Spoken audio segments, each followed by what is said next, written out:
quais são os sintomas da disbiose. Principalmente a barriga inchada. E essa barriga inchada não tem a ver com questão de peso, tá bom? Não é aquela barriga flácida, gordura, não tem gordura necessariamente nessa barriga, tá bom? O sintoma da disbiose a gente chama de abdômen distendido, que é aquela barriga estufada. Sabe aquela barriga redondinha que parece a barriguinha do início, assim, de uma gravidez? Isso é muito visível nas mulheres que têm síndrome do ovário policístico e são magras. Nas mulheres que têm sobrepeso e obesidade, talvez seja um pouco mais difícil da gente entender, da gente enxergar, porque também existe o acúmulo de gordura no abdômen. Mas nas mulheres que são magras, que têm braço fino, perna fina e aquela barriguinha bem inchadinha, bem redondinha, o sintoma da disbiose fica muito clássico. E, não por acaso, a maior parte das mulheres que têm síndrome do ovário policístico desenvolvem esse quadro chamado disbiose. Outro sintoma muito comum da disbiose é o quê?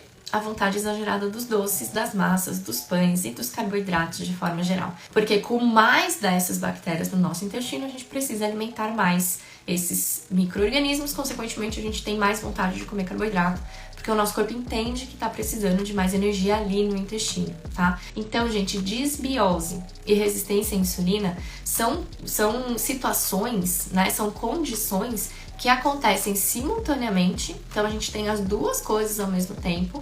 As duas têm sintomas de certa forma semelhantes, né? A disbiose não é tão responsável pelo cansaço, pela fadiga, pela indisposição, mas ela reforça a nossa necessidade de consumir carboidratos. E aí, quando a gente consome carboidratos, a gente reforça e aumenta os sintomas da resistência à insulina, se tornando mais resistente, mais cansada, com mais fadiga, com menos disposição. E as duas andam ali lado a lado, trazendo o estufamento da barriga.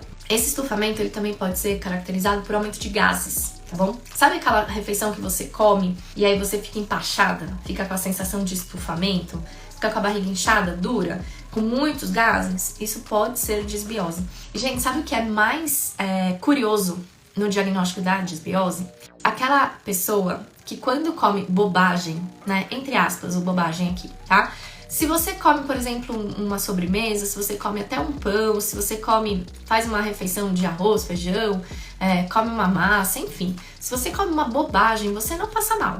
Agora, se você come alimentos saudáveis, se você come verdura, se você come legume, se você faz uma salada, come um saladão, você se sente um balão de gás hélio. Você fica estufadíssima, passa mal, tem gases, isso gera pontadas no abdômen, gera dor na barriga. Quem passa aqui por isso? Quem já fez essa associação? Que parece ser muito maluca, né? Porque a pessoa fala, Carol, eu tô muito louca. Eu como os alimentos mais saudáveis possíveis e eu passo muito mal, eu tenho muitos gases, a minha barriga fica estufada, eu não consigo fazer a digestão daquilo, eu passo mal, tenho dor, preciso ficar tomando remédio. E aí quando eu vou e bato o hambúrguer, quando eu vou no fast food, quando eu como parmegiana na praça de alimentação do shopping, eu não tenho nada disso, eu fico ótima, eu me sinto super bem. Pensando de forma racional, gente, racionalmente falando, faz sentido? Te parece natural uma pessoa passar super bem quando consome alimentos menos saudáveis e passar muito mal quando come um prato de salada, quando come um repolho, quando come um brócolis, quando come legumes, verduras, saladas? Gente, não é normal, né? Se você tá comendo alimentos saudáveis, alimentos que são ricos em fibras, e você passa mal, e ao mesmo tempo que você come um hambúrguer você fica bem, esse já é um sinal do seu corpo, é uma forma do seu corpo manifestar e te mostrar que existe algo que não tá indo tão bem assim lá dentro, né? Olha só, o que acontece dentro do nosso corpo, o nosso organismo ele encontra formas de nos mostrar, né? A gente só vai identificar se tem uma alteração, se tem uma doença, se tem algum problema, quando a gente tem sintomas daquela condição. A disbiose, por exemplo, não é diagnosticada por um exame. Não existe um exame de sangue ou até um exame do intestino que se faça para ter o diagnóstico da disbiose. O diagnóstico da disbiose é feito de forma clínica. O que é um diagnóstico clínico? É um diagnóstico baseado em sinais e sintomas. Então, vocês precisam dizer para o médico, quando vocês vão na consulta, as coisas que te parecem anormais, mesmo que você tenha passado por isso por muito tempo na sua vida. E por que isso acontece? Por que você acha que as pessoas têm uma tendência a passarem bem na digestão dos alimentos mais fast food, mais ricos em açúcar, em farinhas, e elas passam mal quando o alimento é mais saudável? A disbiose é um desequilíbrio da microbiota intestinal, né? Onde as bactérias gram-negativas se multiplicam de forma desordenada, aumentam muito a sua colônia e ficam desproporcionais às bactérias gram-positivas, certo? As bactérias gram-negativas, elas são bactérias que se alimentam dos açúcares e dos carboidratos refinados. Então, quando você come um alimento muito rico em açúcar e muito rico em carboidratos refinados, você faz toda a digestão, a absorção desses nutrientes, o que sobra, os resíduos desses alimentos, vão para o intestino e as bactérias dão conta do recado, porque esse é o alimento delas. Agora, se você come alimentos muito ricos em fibras e você tem uma descolonização das bactérias gram-positivas, que são as bactérias que se alimentam desses resíduos, o que vai acontecer?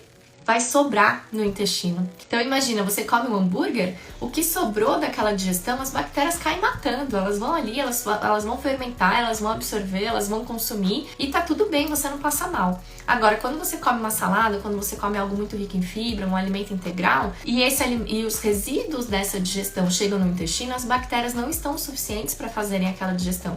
Você tem pouca bactéria que precisa daquilo para sobreviver. E aí, esse negócio fica ali por muito tempo fermentando. E é essa fermentação que gera o aumento dos gases. E aí, o aumento dos gases é que leva a esse sintoma tão incômodo da barriga estufada, né? Que as pessoas falam, nossa, me confundiram com uma grávida hoje na fila do mercado. Esse estufamento do abdômen é em decorrência da dificuldade que o seu corpo tem de absorver esses resíduos. Porque as bactérias que absorvem esses resíduos, elas estão em pequena quantidade. Como que a gente faz para reequilibrar a nossa flora intestinal e para melhorar o equilíbrio dessas bactérias gram-positivas e gram-negativas? A gente não consome, né, essas bactérias em todos os alimentos, mas existem alguns alimentos que são fontes dessas bactérias gram-positivas. Esses alimentos a gente chama de probióticos. Então, iogurte é um grande exemplo. Quando a gente consome iogurte, a gente já está consumindo dentro desse alimento as bactérias gram-positivas.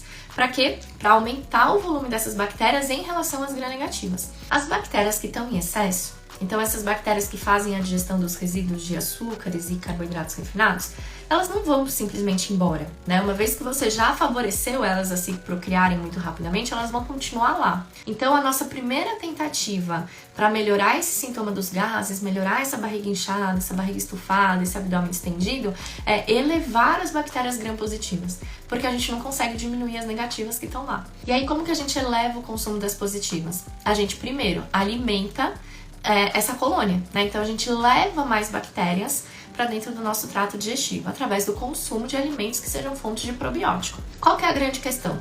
Para você recolonizar o intestino comendo iogurte, você ia ter que comer muito iogurte por muito tempo, né? E as pessoas não fazem isso, né? Porque seria muito iogurte, seria enjoativo, as pessoas não querem. Então, hoje em dia, a gente tem múltiplas opções de suplementação de probióticos.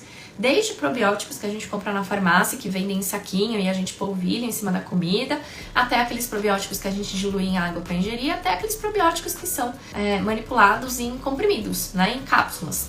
Qual é o segredo? A pessoa compra um probiótico desse, paga caro, e aí ingere, por exemplo, junto dos alimentos. Ah, tomou o café da manhã, puta, tinha que tomar o probiótico, vai lá e toma. Ou então, passou o café da manhã, passou o almoço, depois do almoço ela vai lá e ingere. O que vai acontecer, gente? Essas cápsulas, esses suplementos, eles são fontes de micro-organismos vivos. E aí, se você consome junto do alimento ou depois de uma refeição, esse serzinho, né, esse probiótico, esse micro-organismo, vai passar por todo o processo digestivo. Qual é a chance dele chegar vivo lá no nosso intestino? A gente acaba perdendo. Perde-se muito dos probióticos que a gente ingere quando a gente ingere da forma errada. Então, primeira coisa, probiótico, se tem a recomendação de ficar na geladeira, deixe na geladeira, porque senão o micro-organismo já morre ali e aí você vai ingerir um negócio que não tá mais vivo, não vai fazer efeito nenhum, nem te trazer benefício nenhum. Segundo, consumo de probiótico é em jejum. Por que é em jejum? Porque o nosso pH tá diferente, a gente não consumiu nenhum alimento, então a gente não tá gerando enzimas, a gente não tá produzindo enzimas para fazer digestão de nenhum alimento. O nosso pH do estômago tá diferente. o que favorece esses micro-organismos a se manterem vivos.